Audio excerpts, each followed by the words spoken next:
Hello, you've caught me in the Access Kitchen, and welcome to the very first episode of our brand new cookery show, the Friday Eatures.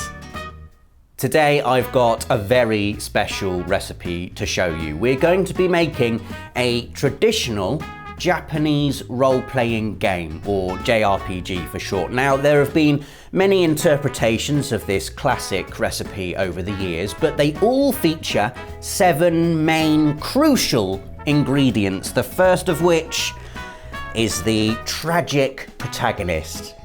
These are some Tragic Protagonist tears here, so add about half a cup of those. The Tragic Protagonist comes in, I was going to say all shapes and sizes, but that's not true, is it? They're almost always teenagers with big, sad eyes and shiny hair.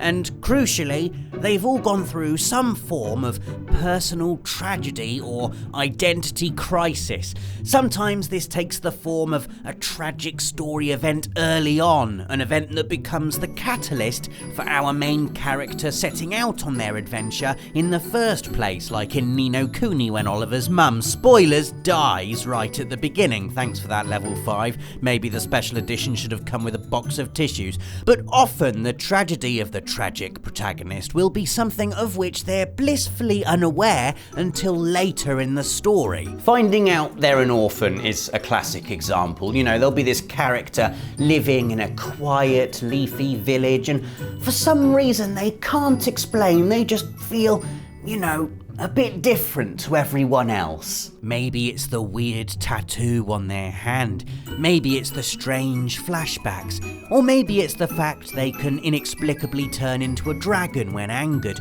But JRPG protagonists always have something that makes them special or different. Terra from Final Fantasy VI is a half-human, half-Esper demigod. Zidane from Final Fantasy IX is a clone sent to the world to basically destroy it. Evan from Ni no Kuni 2 is a half-cat, half-human boy king whose dad's just been brutally murdered. Ryu from Breath of Fire 4 is a dragon transforming offcut of the main villain. Then, as a sort of sub-entry, every JRPG has a scene about maybe 2/3 of the way through where the protagonist confronts and overcomes the events of their tragic past. Zidane does that bit where he mopes his way through a bunch of monsters while all his friends help him out. Vagrant Stories' Ashley Riot remembers the truth about his past and then carries on hitting things with swords. And Cloud does this weird inside his own head bit that I dread playing through every time I go back to Final Fantasy VII. The second essential ingredient in a classic JRPG is a lovely world map you can fly over at some point. That's just the rule, isn't it? I know some JRPGs instead offer you a fast travel system between areas in lieu of physically flying over an actual place, but you know, I'm making a traditional full-fat JRPG here, okay? None of this diet world map nonsense you get nowadays. In Ni no Kuni and Ni no Kuni 2, you get to fly over the world map towards the end on a dragon and an airship respectively. In the PS1 Final Fantasies, you get the High Wind, the Ragnarok, and the Hildegard 3. In 15, your car starts flying. It's wonderful. Soaring over the world below, random battles and previously impassable mountain ranges helplessly clawing at your contrails as you whoosh to unexplored areas and super secret, impossible to kill bosses. By now, your tragic protagonist should have settled too, so it's the perfect time to add your world map flying. Yes, I am sticking with this metaphor for the entire video. Here's ingredient number 3.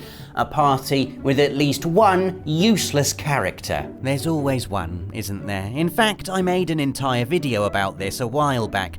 Characters who are just there for the ride, who are always on the subs bench, who, unless the game is one of those kind JRPGs that sprinkles leftover XP on your reserves, never make it past level 3. And they only get there because of that one story mission where you're forced to use them. Oh god. I love a good party of characters in JRPGs, slowly being introduced to the full cast and getting to that bit where you get to choose your A-team is always super satisfying. as is benching the likes of Snow in Final Fantasy XIII, Shana and/or Miranda in The Legend of Dragoon, and Morgana in Persona 5, don't at me. It's at this stage you add the fourth ingredient, annoyingly addictive minigames. Get sucked in by one of these and you've had it as far as actually progressing the story goes. There's a planet-crushing meteor literally heading to Earth in Final Fantasy VII, but you know, these chocobo races aren't going to win themselves, are they? Also, Dark Chronicle, which, yes, was called Dark Cloud 2 in the US before the comments section turns into a giant flashing question mark. Dark Chronicle has a time-travelling emperor literally erasing history so we can have a nice evil time in the future. But instead of stopping him, what I'm going to do is catch fish and play Sfida, which is basically golf but with fragments of the space-time continuum instead of balls. I mean, you use what you've got, don't you? In Breath of Fire 4, I got properly obsessed with the fishing minigame and catching a legendary whale, to the point where I must have spent about 20 hours on this alone. There are far more sophisticated fishing minigames in RPGs than this, but Breath of Fire 4's is still my favourite because of its musical method of luring in your catch. You have to tap out rhythms with X in time to the music to attract the fish. Lovely. The absolute best minigame for me, however, has to be Final Fantasy VIII's Triple Triad. It's a simple card game with increasingly complex rules and involves running around all over the world, hunting down rare cards and winning them from elite players.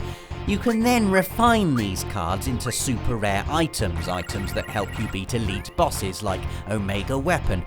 But what would you rather have, 100 heroes or the Laguna card you worked for hours to win? That's right, you want the Laguna card. Mix those minigames in thoroughly. The next ingredient in literally every JRPG ever is something I'm calling That One Boss. That one boss is in every JRPG, guaranteed. Now, it won't necessarily be the same boss for everyone, but let me give you an example of what I mean. That one boss in Final Fantasy VII is, for me, Demon's Gate in Temple of the Ancients. What an utter bastard he is, with his super high defense and his attacks that destroy Aeris in one go because she's underleveled and only here because you have to take her along for this bit. See entry number 3. In Final Fantasy VIII, that one boss is the Ruby Dragon you have to fight in the dream sequence where Laguna is inexplicably an actor. Or Sorceress Adir at the end of Disc 2 with her ridiculous spamming of the death spell. Or Diablos. Okay, so Final Fantasy VIII has 3 that one bosses. Sometimes that one boss might even be that one level. You know, I really struggled with the Snowfly Forest in Vagrant Story, the Monstro level in the original Kingdom Hearts, that big stupid Golden Plains area over which you have to ride a whelk in Breath of Fire 4. My god, just that music fills my real life limit break almost instantly. So add your that one boss or that one level to the mix and let us know in the comments what your own personal one is.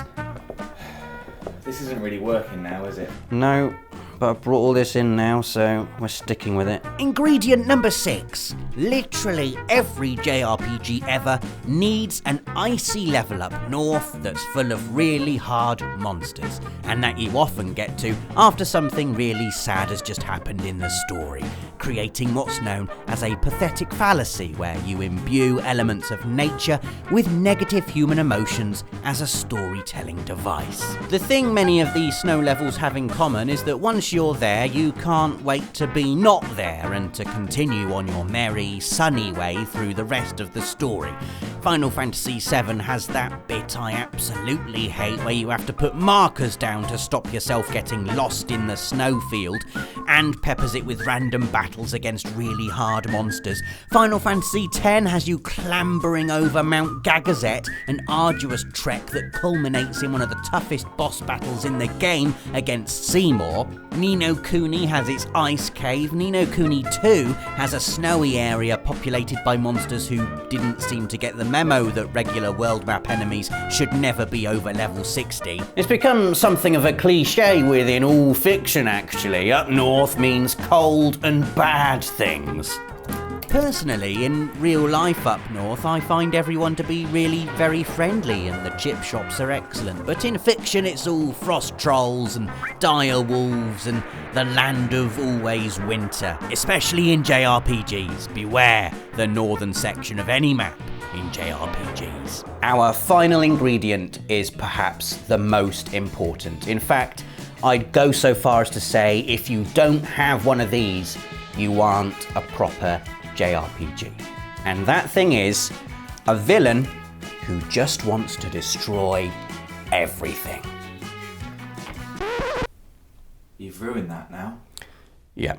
Normally, a villain wants something tangible. You know, they're after a MacGuffin or political power or vengeance or the secret sword of wobbly woo or whatever it is. But in JRPGs, even if they start out wanting one of those things, by the end, they just want to end all existence, basically. This is often in response to them learning a harsh truth about themselves. Sephiroth learns he's a genetically modified alien clone. Kuja learns he's got a limited lifespan to go with his tail. Kefka is just a nutcase, and also they always seem to have silver hair. Sephiroth, Kuja, Ultimacia, Lloyd, Faolu, Dulmagus. That, or they're being possessed and or controlled by the actual big bad, who's often just like the big floaty demon thing without a face. See Yu Yevon in Final Fantasy X or the horned one in Ni no Kuni 2. Mix all of these ingredients together then, and ta-da! A traditional Japanese role-playing game. Perfect every time, so long as you follow this recipe to the letter. So there you go, 7 things in literally every JRPG ever, except the ones where they're not. Let us know in the comments if you can think of any classic JRPG ingredients I've missed. Give us a like if you enjoyed the video and hit the notification bell to make sure you're the first to know when a new Friday feature goes live. It's every Friday, by the way. Thanks for watching. For the players.